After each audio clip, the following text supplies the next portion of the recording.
So this is starring Robert Downey Jr. as Sherlock Holmes again. Jude Law is back as Watson.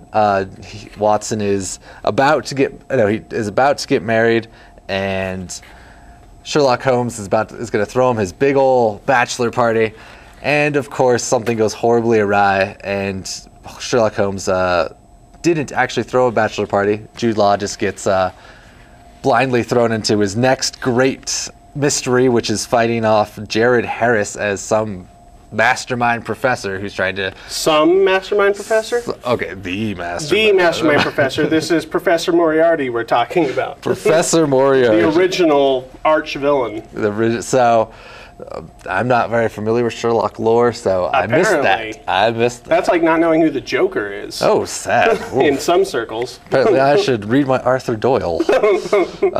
So anyway, Sherlock Holmes is going against his arch rival in this one. He's trying to start some war or something and Sherlock Holmes is trying to stop him. Sure, there's some more integral. Oh, there's gypsies involved in this one. There's some gypsies sprinkled in there. Some gypsy's brother is involved, and most of the plot is trying to find the gypsy's brother, who is... She kind of is a love interest, but I think she's just more female.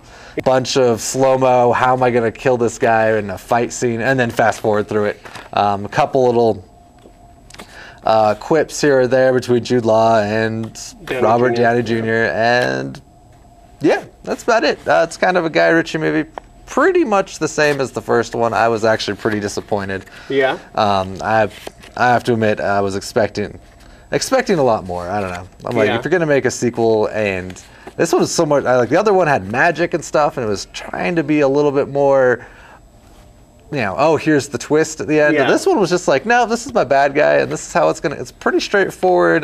Villain, villain is gonna try to take over the world. Kind of got the James Bond plot. I'm like, So anyway, I'd rather watch a James Bond movie than this Sherlock. So yeah, I gave it a C+. C+, okay. Fair enough. I give it a B-, so not too much above yours. And I do agree. I think the last one was a lot more satisfying. There was something about that whole him trying to dispel black magic, and it was sort of, the subtext was sort of mysticism versus science, and that was sort of interesting, whereas this doesn't really have anything that high-minded in it. Not that the first one was like all that thoughtful, but in comparison. I think Jared Harris is really good in here as Moriarty. I mean, that's a lot to live up to as far as people's expectations for, again, like the archetypal supervillain, and he does a pretty good job. I think he's a terrific actor, and I've liked him for a lot of years in several things. I think he's a great character actor, and it's great to see him get kind of a more substantial big role in a blockbuster like this. I think Noomi Rapace, who plays the gypsy girl, who is famous for the girl with the dragon tattoo series. We'll be talking about her a little bit later in Prometheus.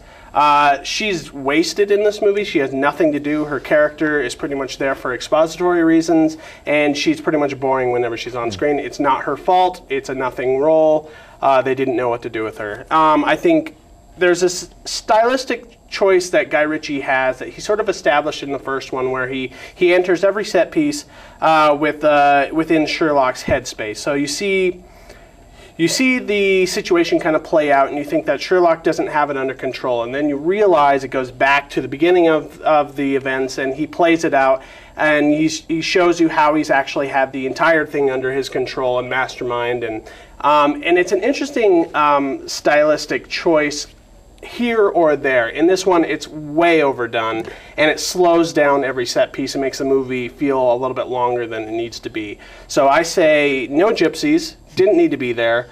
Let's show more Jared Harris, because he's underused. And in some places, I agree, it feels a little bit more like a Bond movie. In some places, it even feels a little bit like an Indiana Jones movie. They're kind of globe-trotting, traveling on horses, on mountains. It feels just a little muddled and a little baggy. So yeah, I think basically, if you saw the first one and you like it, you'll more or less like this one. It's not a bad movie by any means. Robert Downey Jr. and Jude Law are still fun to watch. They still have a fun repertoire. It's just kind of underwhelming.